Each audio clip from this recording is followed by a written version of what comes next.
Listen to the 48 Hours podcast for shocking murder cases and compelling real-life dramas from one of television's most watched true crime shows. Go behind the scenes of each episode with award-winning CBS News correspondents and producers in Postmortem, a weekly deep dive. Listen to 48 Hours wherever you get your podcasts.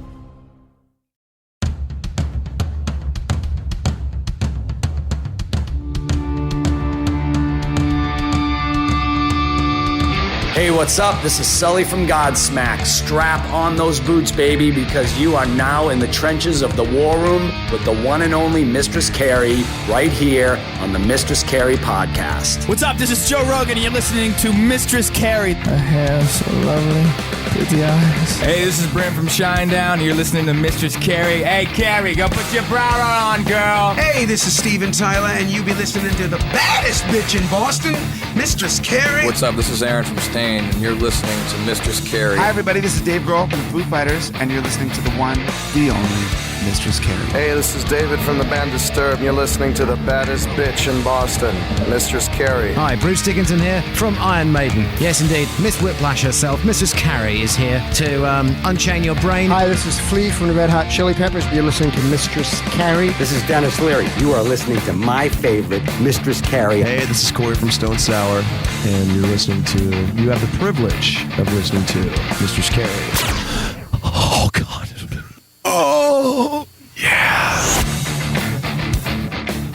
Hey, it's Mistress Carrie, reporting for duty from MCHQ for episode 186 of the Mistress Carrie podcast. And today's episode is the final episode of 2023, and we're definitely leaving on a high note because we get to welcome Tim Montana to the show.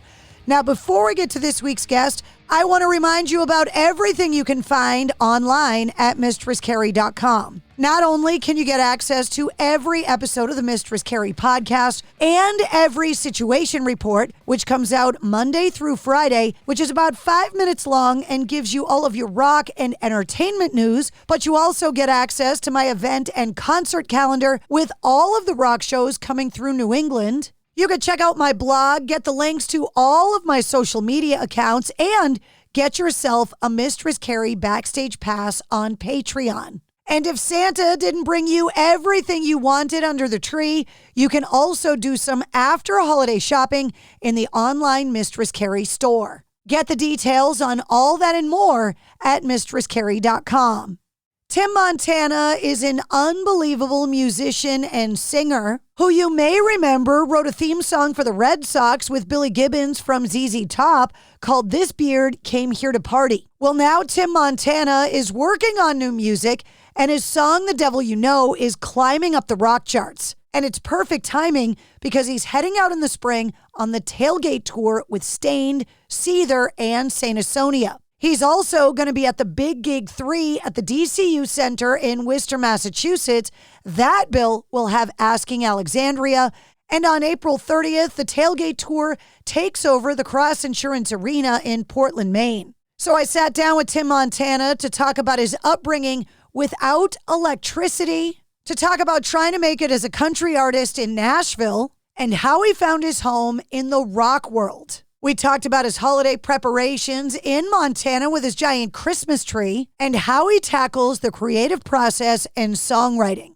Tim Montana is an artist you're going to want to keep an eye on in 2024 because he's got new music on the way that should get released in the spring. It was so great getting to know him, and I'm so happy that he's on our final episode of the year. So allow me to introduce you to Tim Montana. Mr. Tim Montana. Hello. How are you? I'm really good. Thanks for taking the time. You bet. Thanks for having me. Are you home right now? I am in Wise River, Montana. The mountains and the river are right behind me. I don't know if you can see this backdrop, but it's pretty incredible. Wow, look at you. Yeah. Nice and quiet at home before the big Tailgate tour with Stained. Yep. We're getting ready. Headed to the studio Monday, so enjoying some time with the kiddos. So the rest of 2023, is it holidays and kid time and then all work next year? What's the calendar look like? I had hoped it was holiday and kid times, but we're going to cut a record Monday. So we're in Nashville next week. And then I come back, and then we're off to Los Angeles to the Billy Gibbons birthday bash at the Troubadour for 3 nights in a row. So that should be fun. Billy always throws me in the mix. Last year, he's like, you can solo after Joe Bonamassa. And I'm like, oh, thanks. You know what I love about that birthday bash? That Billy's like, I'm throwing my own party because I want it to be the way I want it. Exactly. He picks the artist. It's really cool. Last year was Robbie Krieger from The Doors and Joe Bonamassa, and you got Kenny Aronoff on drums. And I'm like, wow, what a super band. And yeah, he literally had me solo after Joe, and Joe just wails, right? Like he's legendary. And I was like, oh God. So I did like a simple open G thing I learned. And afterwards, Bonamassa comes up to me. He's like, man, you picked the perfect tasteful solo. Blah, blah, blah, blah. And I didn't bother telling him that's the only thing I knew in that key, but he thought it was perfect and that I intentionally did that. And I was like, should I tell him I was absolutely terrified? It is one of those experiences that I think, unless you're a Beatle, you're bound on the way through your career to end up in a room where you're like, how the hell did I get here? Yes. And it's always Gibbons that puts me in those rooms.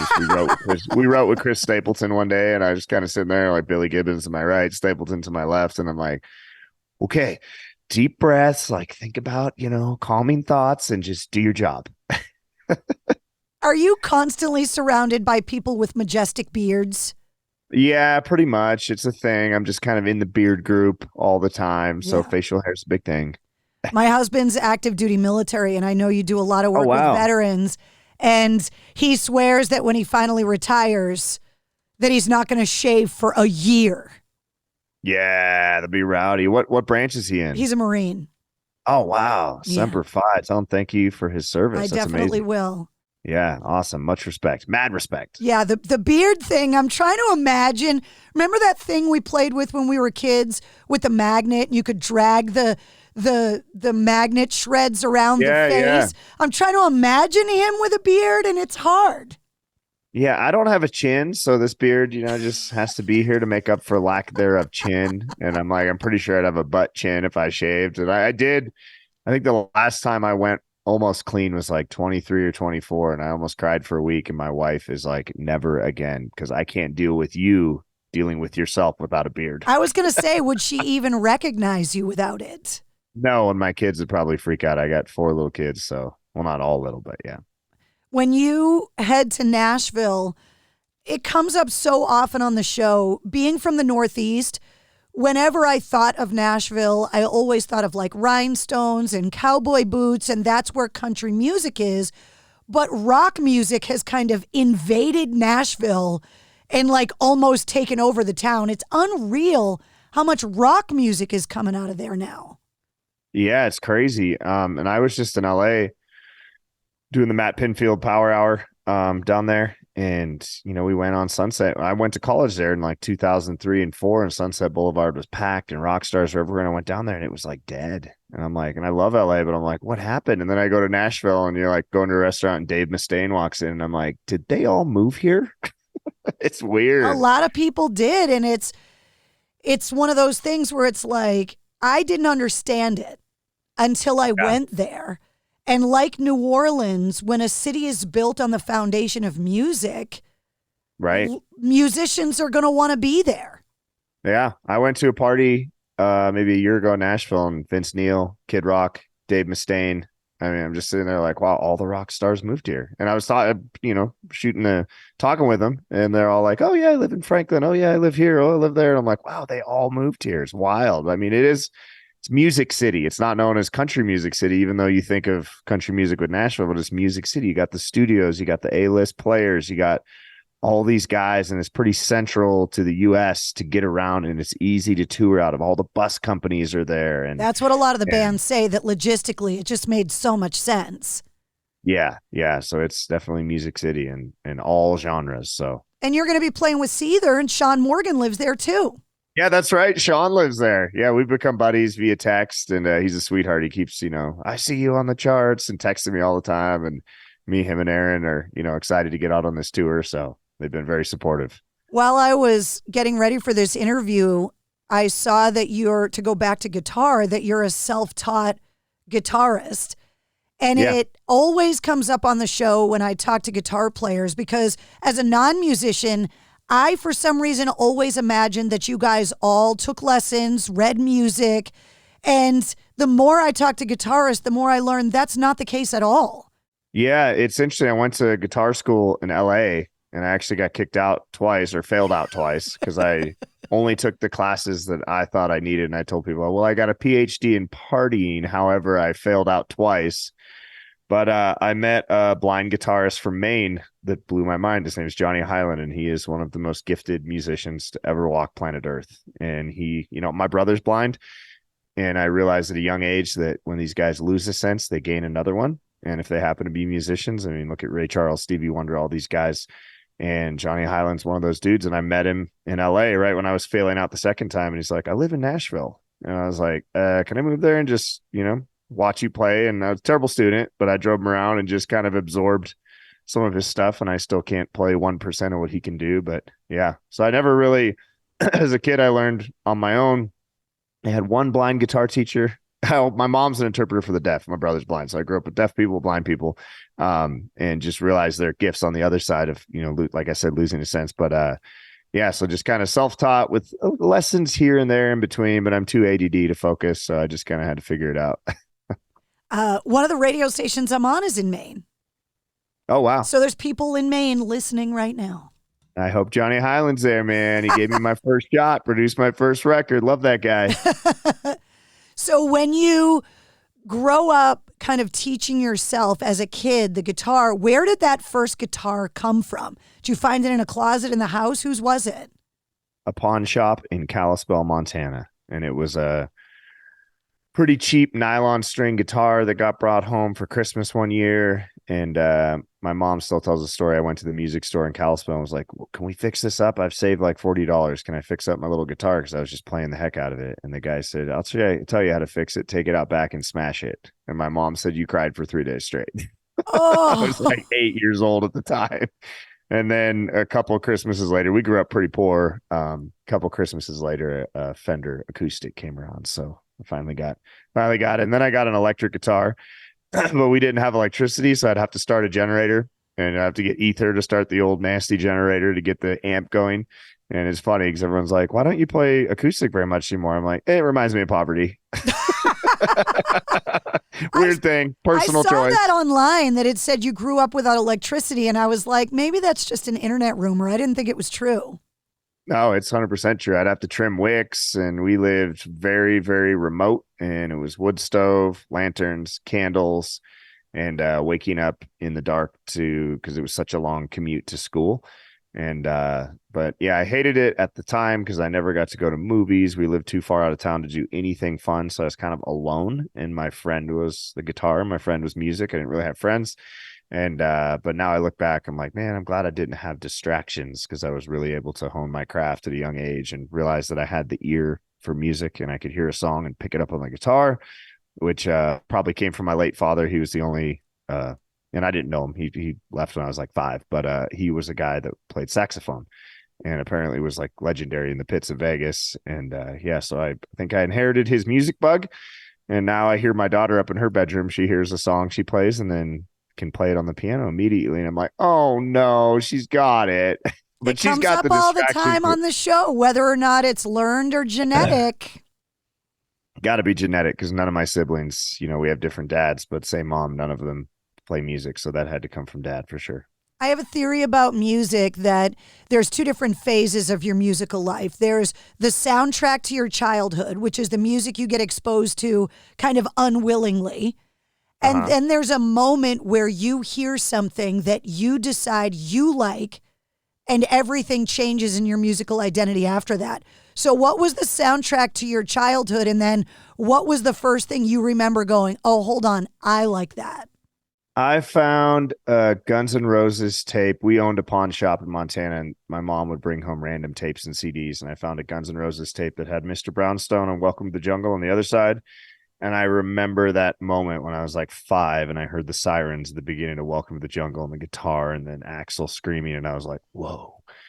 And I think the moment I heard music that I knew I wanted to do was when I got into Nirvana at like 13. And I really got into it. Like I wore nothing but Nirvana shirts. I was writing stuff in English class about Kurt Cobain constantly. I just was fascinated with what was going on, he'd already passed. So it was, what had happened in Seattle.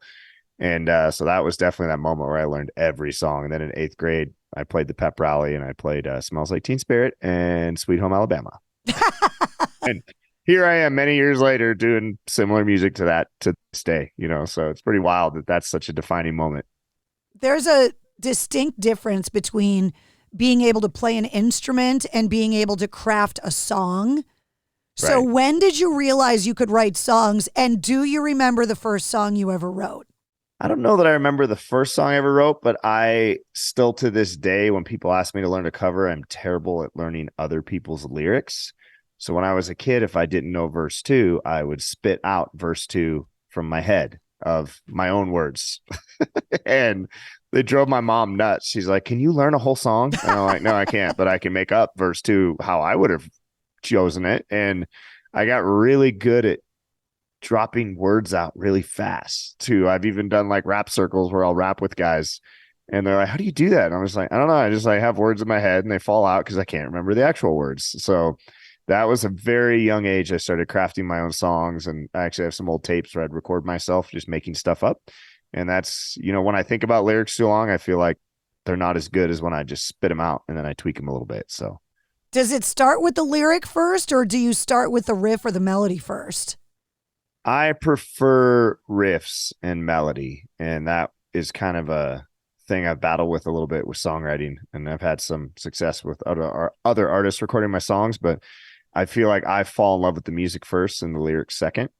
And that's why I never learned all the lyrics of those songs, because I was so infatuated with the melody and the chords that I didn't bother to listen to the words. I mean, I recently have like reading words of Nirvana songs I used to sing, and I'm like, he said what? Well, I think we've all made the mistake of thinking Hendrix said, excuse me while I kiss this guy. And it's, yes, 100%. I thought that's not the lyric. I was like, Jimmy, wow. It's not the lyric. Yeah. With the holidays coming up, every family has those holiday traditions. So what are some of the family traditions that you're looking forward to the most? Christmas Vacation with Chevy Chase. I mean, just since I was a kid, starting the generator to watch it when I was a kid. Now we have this thing called electricity where we can put it on wherever we want. We can stream it. It's wild. The internet is crazy. But yeah, I haven't watched it yet. It can't be like right after Thanksgiving. It's coming in the next week. You got to time that right. And then we cut the biggest Christmas tree we've ever had in our life this year. Because we have a new place we moved into in August in Montana. And it has this massive room that like spans the whole house, the 2-story house, and it's all glass. And I'm like, my wife's like, let's fill it. And I'm like, yep. So if the tree falls, someone's going to die. There's that. So we went hard on Christmas this year for the first time ever, because living in the South, not having a winter freaked me out, and my whole calendar, my head was off. Because in Montana, it's like, oh, it's 10 below zero and there's 5 feet of snow. It's the holidays. Being in New England, it's the same thing. I have such a hard time imagining hanging lights on a palm tree. It doesn't make sense to me. Right. So this year, I'm like, we have seasons again, aggressive seasons. So let's go hard at Christmas. And we already had probably 6 inches of snow. It melted, but now it's like, it was 8 degrees this morning when I got up. So I'm like, oh yeah. Have you ever had a tree fall down? I had one come down. It was weird. I don't know if we've had a tree fall, maybe a small one, but this guy, I posted on my Instagram. It's gotta be 14 feet and the base of it is bigger than my head. And I'm like, if this thing falls, we're in trouble. Well, that's what I was going to say, because that's how big my tree is. And my stand couldn't handle the weight of the big tree. And I was watching TV late night one night, and I heard like the jingling with all the ornaments. And then it was like my tree was drunk and it just laid down. It was the slowest, and you're powerless to do anything. You're like, oh, and it just went and just laid down. And I didn't know what to do. It was, even my dog looked at me and was like, what? I was hoping there'd be a squirrel in my tree this year, but no luck yet. safety line on it and have a good tree stand. That's the only advice I can give you. Yeah. Are you surprised by the success of Devil You Know? Because it's everywhere now. Yeah, it's crazy. I didn't know that was going to happen.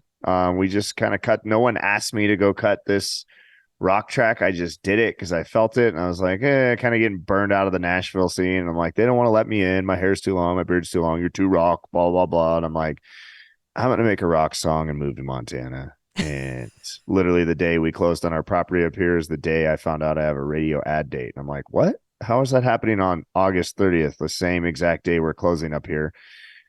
And they put it on and it just shot up the charts. And I'm just sitting here like, wow, the timing of that is unbelievable. So I'm living in crappy airports all the time now. But you know what?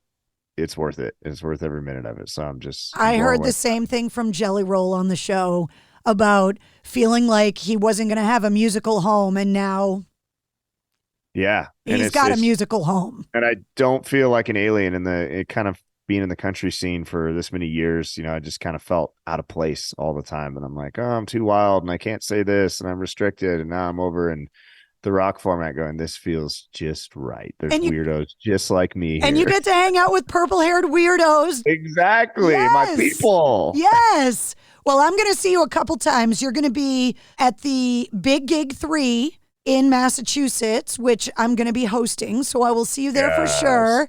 And then I'm also going to see you at the SNHU Arena in New Hampshire on April 30th. So you're going to be spending some serious time in New England this spring.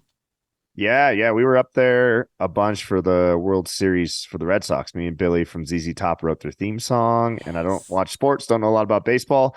Didn't grow up with the TV, but it was really cool to get to go to Fenway Park. And I love getting up in New England. So a lot of folks remember that song, like the beard came here to party. Look, if you love the Sox in any way, shape, or form, then we love you. So that's awesome. So you've got a lot of friends up here.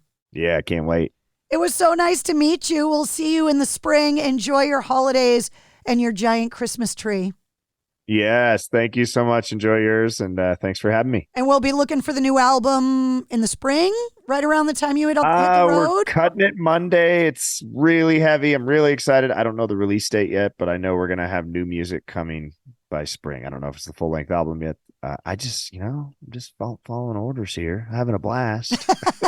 Well, don't tell me because I'm really bad at keeping secrets. Okay. Have a great day. Happy holidays. Thank you, Carrie. Appreciate it. Bye. There he is, the one and only Tim Montana. See him at the Big Gig 3 at the DCU Center in Worcester, Massachusetts with Stained, Seether, and Asking Alexandria. And you can see him on the Tailgate Tour April 30th at the Cross Insurance Arena in Portland, Maine with Stained, Seether, and Saint Asonia. The links for both shows to get tickets are in the show notes of this episode. You'll also find all of Tim Montana's links, all the Mistress Carrie links, and the link to this episode's corresponding playlist. I make a playlist for every full-length episode of the Mistress Carrie podcast that features all of my guest music and all the songs and artists that we referenced in the interview. If you liked what you heard, don't forget to like, follow, and subscribe to the Mistress Carrie podcast. New full-length episodes come out every Wednesday, plus every weekday you get the sit rep with all your rock news, music headlines, and entertainment updates in about 5 minutes. And you never know when you're going to get a bonus episode. You can find me live every Tuesday night at 8:30 Eastern on my official Facebook page for my video show, Cocktails in the War Room. And of course, you can always find me on the radio. Get the details on all that and more at MistressCarrie.com. The Mistress Carrie Podcast, a proud member of the Pantheon Podcast Network. We made USAA insurance for veterans like James. When he found out how much USAA was helping members save, he said, "It's time to switch. We'll help you find the right coverage at the right price. USAA. What you're made of, we're made for. Restrictions apply."